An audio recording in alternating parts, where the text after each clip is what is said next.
Merci d'être là pour cette conférence sur l'intelligence artificielle dans le domaine du droit et son utilisation dans les technologies immersives. Très rapidement, je vais me présenter. Je m'appelle Alexandre Ibanez. J'officie dans les technologies immersives, ce qui est réalité virtuelle, réalité augmentée, hologramme, depuis une quinzaine d'années. Je dirige et je préside un groupement d'intérêt économique qui rassemble une centaine d'entreprises qui produisent des contenus dans les technologies immersives. Et je suis aussi vice-président du Conseil national de l'AXR, sur lequel on essaye de travailler, de légiférer avec notre gouvernement pour pouvoir protéger les utilisateurs de ces nouvelles technologies. Bonjour à tous, moi je suis Magali Marguerite, je suis avocate en droit du travail au sein du cabinet FIDAL. Et mes domaines donc de spécialité sont surtout les relations collectives de travail, mais je travaille aussi beaucoup sur des sujets transverses comme la RSE et l'IA aujourd'hui dans la gestion des ressources humaines qui va nous intéresser donc aujourd'hui. Merci. Alors comme vous le savez, hein, l'essor de l'IA impacte les relations de travail, toutes les relations de travail et particulièrement la gestion des ressources humaines. Elle recèle évidemment de nombreuses opportunités, favorise l'innovation et fait disparaître, réduit les tâches dangereuses, mais elle a aussi besoin d'un encadrement normatif, puisqu'on le verra, il y a beaucoup de risques aussi, notamment vis-à-vis des droits des personnes, dans l'utilisation de l'IA. Aujourd'hui, en France, sont applicables notamment l'IA Act, qui est un règlement européen qui encadre l'utilisation de l'IA, notamment donc, pour les RH dans la gestion des salariés. Alors très rapidement, hein, pour vous présenter la démarche de l'IA Act, donc du règlement européen qui est applicable aujourd'hui en France, il a une approche un peu particulière, c'est-à-dire qu'il va classer les systèmes d'IA en fonction des risques potentiels qu'ils peuvent présenter. Et donc, en fonction de la catégorie dans laquelle est un système d'IA, c'est-à-dire soit il y en a qui sont interdits, soit un système d'IA à haut risque ou un système d'IA à risque limité, vous avez des prescriptions en fonction qui vont s'appliquer ou pas. Donc voilà, et les prescriptions, elles vont intéresser les fournisseurs et les personnes qui mettent sur le marché les systèmes d'IA, donc Alexandre. Et elles vont intéresser les déployeurs, c'est-à-dire les personnes qui vont utiliser l'IA. Et dans notre matière, elles vont intéresser les employeurs qui vont avoir donc des obligations particulières. Et il y a des sanctions, hein, évidemment, au fait de ne pas respecter le règlement européen, et notamment des sanctions, des amendes forfaitaires qui peuvent être assez élevées. Alors, rapidement, il y a tous des systèmes d'IA donc dans la gestion des ressources humaines qui sont interdits. Et c'est l'interdiction des systèmes qui visent à inférer les émotions d'une personne physique sur le lieu de travail. C'est-à-dire tous les systèmes qui sont faits pour repérer les émotions, la tristesse, la colère, etc. On estime que ces systèmes ont un caractère très intrusif sur le droit des personnes et donc sont interdits normalement sur le lieu de travail. Donc, je vous ai mis des petits exemples, effectivement, notamment l'analyse des expressions pour évaluer le niveau de stress. Il y a des exceptions pour des raisons médicales ou pour des raisons de sécurité. On ne sait pas comment ces exceptions vont être interprétées, si elles vont être interprétées strictement ou pas. Parce qu'on pourrait très bien dire que finalement, un système qui vient détecter un stress, une dépression chez un salarié, c'est fait aussi pour sa sécurité, pour la sécurité du salarié. Donc on ne sait pas exactement comment seront interprétées ces exceptions. En tout cas, c'est interdit. Les systèmes d'IA à haut risque. Ça, c'est des systèmes donc, qui sont autorisés, mais avec des prescriptions particulières. C'est tous les systèmes qui sont destinés à être utilisés pour le recrutement des salariés. Et là, il y en a beaucoup hein, aujourd'hui de ces systèmes, notamment les algorithmes de matching qui permettent de collecter des données et de voir en fonction de la culture de l'entreprise, etc., si oui ou non ça va matcher, justement. Et il y a aussi une exploitation vidéo, il y a HireView qui est assez connu, qui permet de déterminer par une analyse vidéo les traits de personnalité. Donc ces systèmes sont autorisés, mais avec des prescriptions particulières.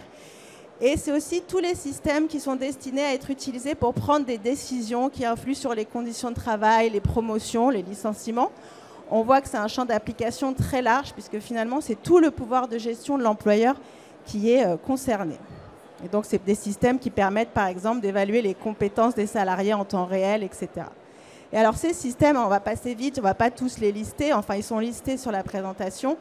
Il y a des prescriptions très particulières, donc pour les fournisseurs, mais aussi à destination des employeurs, vous voyez, qui doivent mettre en place certaines mesures techniques, et notamment la surveillance humaine, pour voir si ces systèmes sont bien utilisés. Et évidemment, ça va entraîner sûrement pour l'employeur une obligation de former des personnes qui vont devoir contrôler si oui ou non le système est bien utilisé. Et il y a évidemment une information, consultation du CSE. Et enfin, vous avez les systèmes d'IA à risque limité. Alors ça, ce sont les systèmes qui sont destinés à interagir avec les personnes physiques.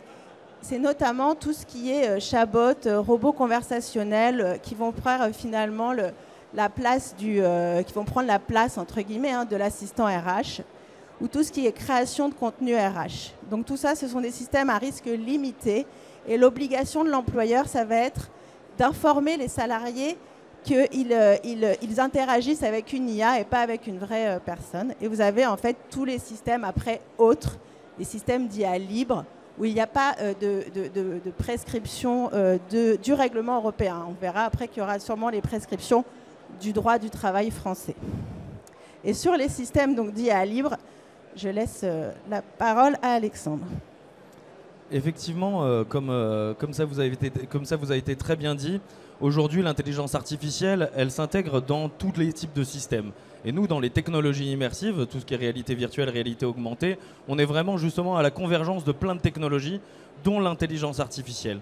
Et cette intelligence artificielle, on s'en sert, par exemple, pour pouvoir mieux former le personnel dans les services publics en France, pour pouvoir augmenter leur performance. Et là, en l'occurrence, on vous présente un de nos projets sur lesquels on va permettre à des professeurs, des directeurs d'établissements de pouvoir s'entraîner pour pouvoir faire des entretiens avec leurs professeurs et avec les parents d'élèves, par exemple. Et donc, on va pouvoir les mettre en face de quelqu'un qui n'existe pas, donc un avatar, comme on peut le voir là, et de pouvoir l'entraîner de la façon dont il va devoir réagir. Donc l'intelligence artificielle, elle va être capable de se rendre compte du débit de parole, de la façon dont je répartis mon regard, s'il y a plusieurs personnes au rendez-vous, et elle va pouvoir détecter si je suis stressé, si je ne suis pas stressé, et donc de pouvoir réagir en fonction de la meilleure des manières avec la personne. Bien sûr, derrière tout ça, il y a les grands systèmes qui sont utilisés pour les grands modèles LLM, parce que le professeur ou le directeur d'établissement, il va se retrouver en face de quelqu'un, et la personne, il va falloir qu'elle ait une attitude comme un humain, quasiment comme un humain, et donc va falloir qu'elle puisse répondre à ces questionnements, le mettre en difficulté sur certaines choses pour que lui puisse progresser et qu'on ait après ces informations-là pour pouvoir l'accompagner. Donc ça, c'est un des modèles d'intelligence artificielle qu'on utilise pour pouvoir mieux former les gens, mieux les préparer à ce qu'ils vont retrouver dans la vie active. Un deuxième cas d'utilisation de l'intelligence artificielle dans les technologies immersives, c'est avec un de nos grands clients dans le domaine de la mobilité pour pouvoir accompagner les voyageurs. Parce que quand on se retrouve dans un endroit qu'on ne connaît pas, à l'étranger, dans un aéroport, dans une gare, on veut avoir accès à plein de choses. Et l'intelligence artificielle, elle nous permet ça, de pouvoir lui poser des questions dans plusieurs langues différentes. L'avantage de l'intelligence artificielle dans ce cadre-là, c'est qu'elle va être capable de comprendre une multitude de langues. Elle va être capable de le restituer des informations dans 8 langues différentes en l'occurrence, et d'informer sur tout ce qui va être particulier à notre client. Par exemple, d'avoir les informations s'il y a eu un accident, si notre train est bloqué à un endroit, s'il y a un retard à un aéroport. Des informations que n'a pas Internet, mais que vont avoir les personnes, par exemple, de l'aéroport. Et ça va permettre de donner des informations en temps réel, grâce à l'intelligence artificielle, et retranscrit de la bonne des manières. Ce qui nous paraissait important, et nous ce qu'on fait dans les technologies immersives, c'est de ne pas utiliser cette intelligence artificielle uniquement avec une interface d'un écran classique, parce que une des particularités de l'IA, c'est d'être capable de retranscrire, de s'humaniser. Et pour l'humaniser, on utilise un avatar à taille réelle, en l'occurrence, pour pouvoir avoir l'impression de communiquer avec quelqu'un, et ça facilite les interactions. On a tous un peu peur de se dire je tape derrière mon clavier pour avoir une réponse. Là, on va pouvoir interagir en speech directement avec la personne pour pouvoir avoir ces informations. Donc voilà 2 grands cas d'usage de l'utilisation de l'intelligence artificielle avec les technologies immersives. Merci. Alors, pour continuer sur le droit pur, on va dire, donc on a parlé du règlement européen qui vient réglementer les systèmes d'IA applicables dans la gestion des ressources humaines. Mais au-delà même de ces systèmes, de ce règlement européen, que ce soit les RH, mais tous les salariés, il va y avoir des conséquences sur l'emploi en raison de l'utilisation par les salariés de l'IA dans la réalisation de leurs tâches. Et donc, ça pose énormément de questions aujourd'hui en droit du travail. Et c'est aujourd'hui, les employeurs sont confrontés à pas mal d'anticipation, puisque ça va entraîner sûrement une modification des tâches. Et donc, comment on va traiter ça juridiquement vis-à-vis du contrat de travail notamment. Ça va entraîner une transformation de l'organisation de l'emploi et des métiers. L'OCDE indique 32% des emplois vont être totalement transformés par l'utilisation de l'IA. Et donc, il va falloir anticiper cette transformation. Ça pose des questions de sécurité et de confidentialité des données des salariés, mais aussi des données de l'entreprise quand les salariés vont utiliser le système d'IA, si celui-ci n'est pas, n'est pas paramétré comme il faut.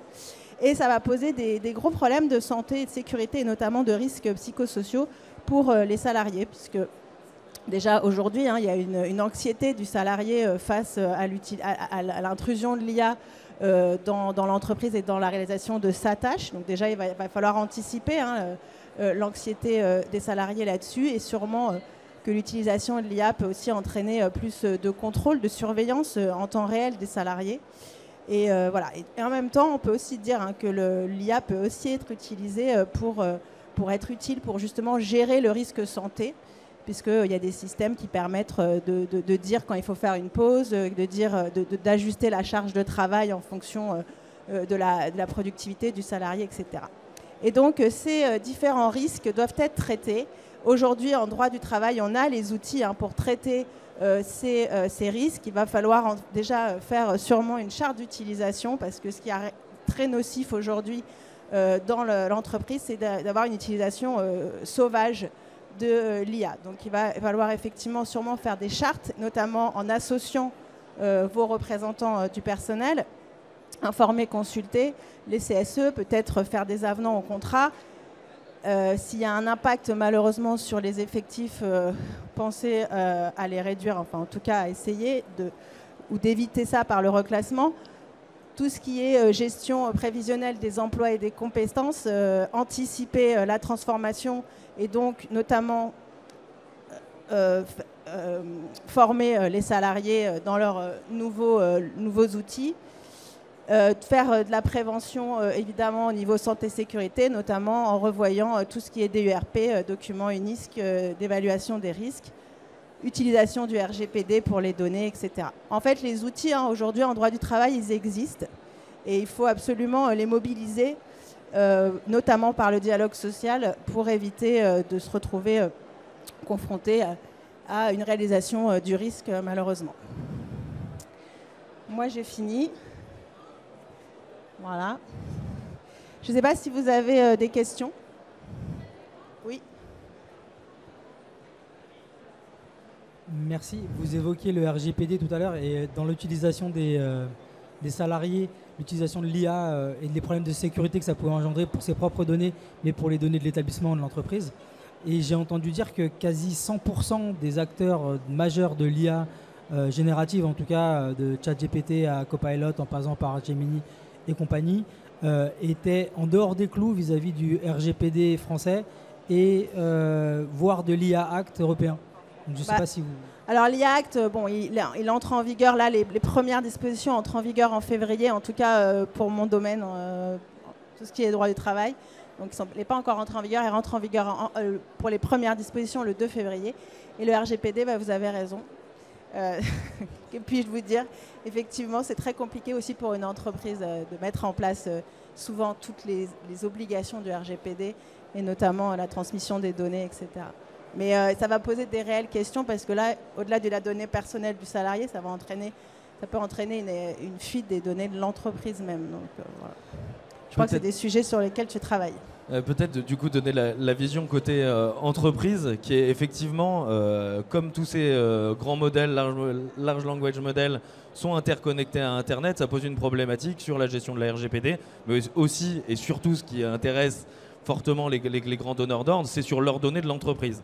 Et donc aujourd'hui, il y a des solutions, il y a des LLM qui sont en open source et qui permettent de les mettre sur site et donc de ne pas être connecté à Internet, de se servir uniquement de la grosse base de données, hein, ça coûte plus d'argent, d'être directement on-premise sur le site, et tout va être traité directement à l'intérieur d'un serveur pour l'entreprise. Sur les très grands donneurs d'ordre aujourd'hui en France qui utilisent ces solutions-là, il y en a certains en tout cas qui s'en préoccupent. Ceux avec lesquels je travaille s'en préoccupent. Et donc ce sont des systèmes uniquement qui sont en local et sur lesquels on va chercher pas de l'information, on ne donne pas d'informations parce qu'aujourd'hui ça reste des méta derrière, des géants du numérique, mais on fait tout ça en local. C'est une des solutions en tout cas pour le mettre en place.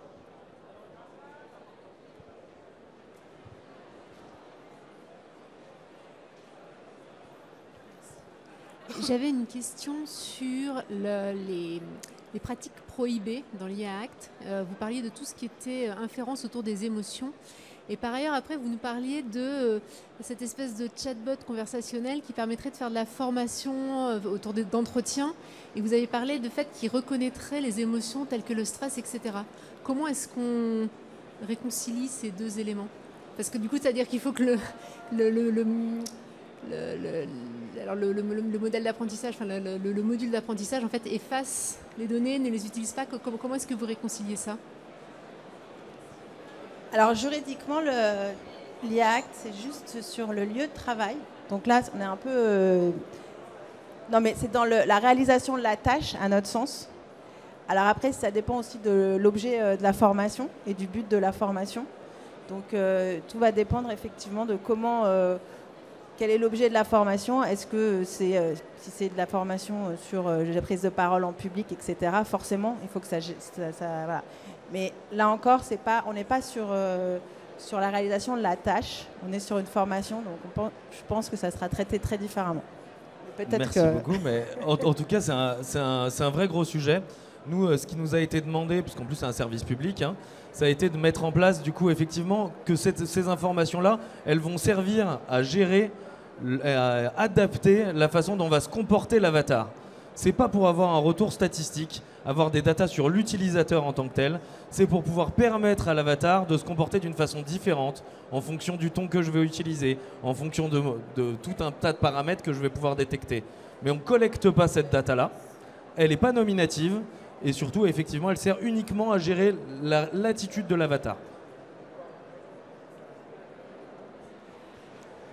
Est-ce qu'il y a d'autres questions? Il y avait une personne là, si je dis pas de bêtises. C'était la même question? Non, c'est bon. Est-ce que vous avez encore une petite question à nous poser?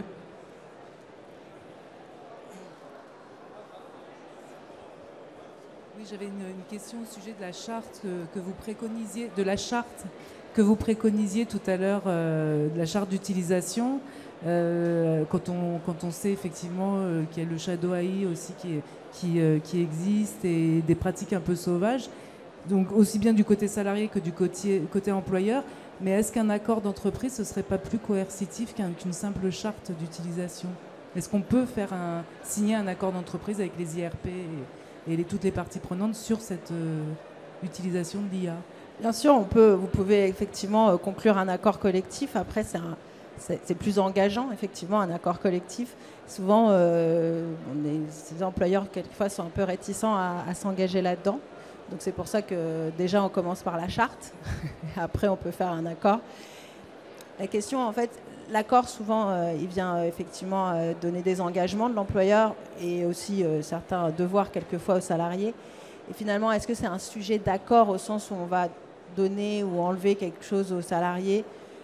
C'est vraiment un sujet au-delà de l'accord, justement. C'est vraiment un sujet de comment on va travailler avec. C'est un peu comme les sujets de télétravail, justement, où on est dans l'aménagement de la tâche. Donc on peut très bien faire un accord, mais une charte, déjà, ça serait bien, parce qu'aujourd'hui, elle a très peu, en fait, quand on en cherche, déjà, quand on regarde les entreprises qui en ont, il y en a très peu qui ont fait des chartes alors qu'ils utilisent beaucoup l'IA.